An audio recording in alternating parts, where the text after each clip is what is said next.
안녕하세요. 재테크하는 일개미입니다. 오늘은 제가 실제로 투자 중인 종목 이야기를 해보겠습니다. 바로 삼성전자입니다. 지난 영상에서 제가 삼성전자 우선주를 매수했다고 말씀드렸었죠. 제 매수 평단가는 52,000원 정도입니다. 그리고 지금 삼성전자가 70,000원을 돌파했습니다. 제 계좌 꽤 기분 좋은 상태죠. 그런데 말입니다. 저는 아직 팔 생각이 전혀 없습니다. 왜냐고요? 삼성전자가 앞으로 더 오를 거라 보기 때문입니다. 오늘은 삼성전자 주가가 이렇게 오른 이유, 그리고 앞으로 상승 여력이 있다고 보는 제 근거와 제가 생각하는 개인적인 목표가까지 차근차근 말씀드리겠습니다. 올해 삼성전자 주가는 무려 35% 상승하며 코스피 평균을 크게 웃돌았습니다. 그리고 중요한 전환점이 있었습니다. 바로 이재용 회장의 사법 리스크 해소입니다.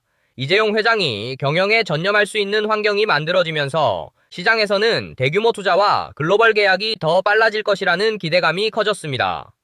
특히 SK하이닉스가 조정을 받는 동안에도 삼성전자는 홀로 상승세를 이어갔습니다. 이건 단순한 운이 아닙니다.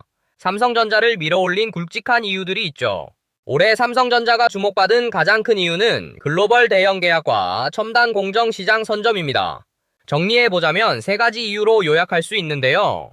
첫 번째 이유, 테슬라 AI 칩 계약입니다. 규모만 22조에서 23조 원. 특히 이 소식이 힘을 받은 건 테슬라 CEO 일론 머스크가 직접 트위터 X에 올린 글 때문입니다. 그는 이렇게 말했습니다. 삼성은 현재 AI4를 생산하고 있으며 TSMC는 설계가 완료된 AI5를 대만에서 먼저 생산한 후 애리조나에서 생산할 예정이다. 또 이렇게도 덧붙였습니다.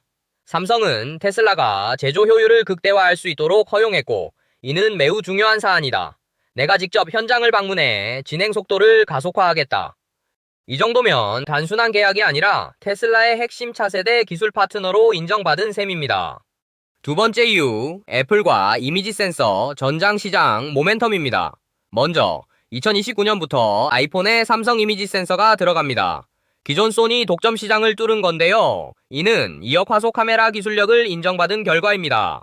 그리고 최근 애플은 향후 4년간 미국 내 사업에 6천억 달러를 투자하겠다고 발표했습니다. 트럼프 대통령은 미국 역사상 가장 큰 투자 중 하나라고 평가했죠. 이 대규모 투자 속에서 애플이 차세대 아이폰과 차량용 AI, 전장 기술에 필요한 부품을 삼성의 2나노 파운드리 공정에서 조달할 가능성이 높아졌습니다. 여기에 이미지 센서 시장 성장성도 삼성에 유리합니다. 시장조사기관 옴디아에 따르면 이미지 센서 시장은 2025년 200억 달러에서 2029년 265억 달러 규모로 성장할 전망입니다. 특히 차량용 이미지 센서 수요가 폭발적으로 늘고 있습니다. 자율주행과 ADAS 확산으로 차 한 대에 들어가는 카메라 개수가 기존 두세 개에서 8개 이상으로 늘어나는 추세입니다. AI 기반 영상 처리 기술과 고화소 멀티 카메라 트렌드도 스마트폰, 로봇, 보안, CCTV 등 전방 산업 전반을 키우고 있습니다. 경쟁사로는 소니와 옴니비전이 있지만 삼성은 세계 최초 2억 화소 상용화, 고성능 저전력 설계, 모바일, 전장, 산업 전방위 포트폴리오라는 강점을 모두 갖추고 있습니다. 즉, 삼성전자는 스마트폰, 전장, 산업시장까지 점유율을 넓혀갈 가능성이 큽니다. 세 번째 이유, 첨단 공정 선점입니다. 삼성전자는 내년부터 미국 텍사스 테일러 공장에서 2나노 공정을 본격 양산합니다.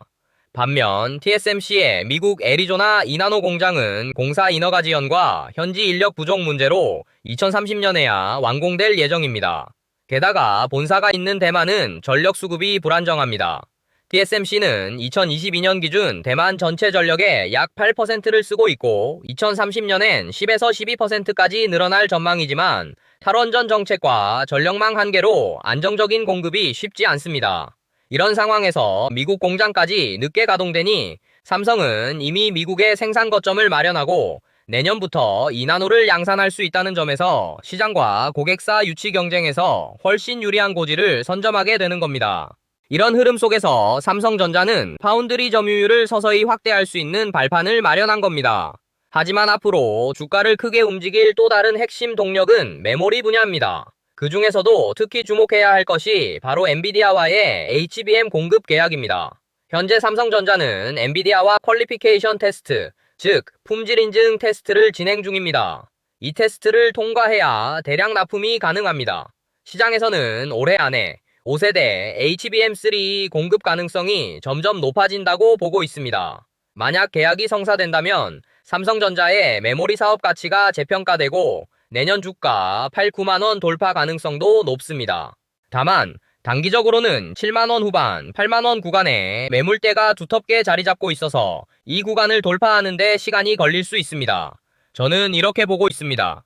단기 목표가 8만 원 돌파, 중기 목표가 매물대 돌파 시 9만 원, 장기 목표가 HBM, 파운드리 점유율 확대, 이미지 센서 시장 성장까지 반영하면 10만 원 이상. 결국 HBM 계약은 단기 주가 탄력뿐 아니라 중장기 상승 시나리오의 촉매가 될 수 있습니다. 그리고 삼성전자 주가를 받쳐줄 또 하나의 중요한 요인이 있습니다. 바로 주주환원 정책입니다. 삼성전자는 2026년까지 잉여 현금 흐름의 50%를 주주환원에 쓰겠다고 밝혔습니다. 2024년 11월부터 1년간 10조 원 규모의 자사주를 매입하고 그중 3조 원어치는 이미 소각했습니다. 자사주 소각은 발행 주식수를 줄여 주당 순이익을 높이는 효과가 있고 이는 장기적으로 주가 상승 여력을 키우는 중요한 장치입니다. 또한 매입한 주식을 시장에서 직접 사들이기 때문에 단기 주가 방어에도 강력한 역할을 합니다. 결국 투자자 입장에서는 현금 배당, 주가 상승 가능성이라는 이중 혜택을 기대할 수 있는 셈이죠. 정리하겠습니다. 저는 다음 5가지 이유로 삼성전자를 안 팝니다. 첫째, 이재용 회장의 사법 리스크 해소. 둘째, 테슬라, 애플 등 글로벌 대형 계약. 셋째, 미국 내 첨단 공정 선점. 넷째, 공격적인 주주 환원 정책. 다섯째, HBM, 이미지 센서 시장의 폭발적인 성장성. 그래서 저는 아직 안 팝니다. 단기 수익에 만족하기엔 앞으로의 그림이 훨씬 크다고 보기 때문입니다. 여러분은 어떻게 생각하시나요? 삼성전자가 전성기로 가고 있다고 보시나요? 아니면 지금이 고점이라고 보시나요? 댓글로 의견 남겨주세요. 좋아요, 구독, 알림 설정 부탁드리고 재테크하는 일개미는 여러분의 자산 성장을 항상 응원합니다.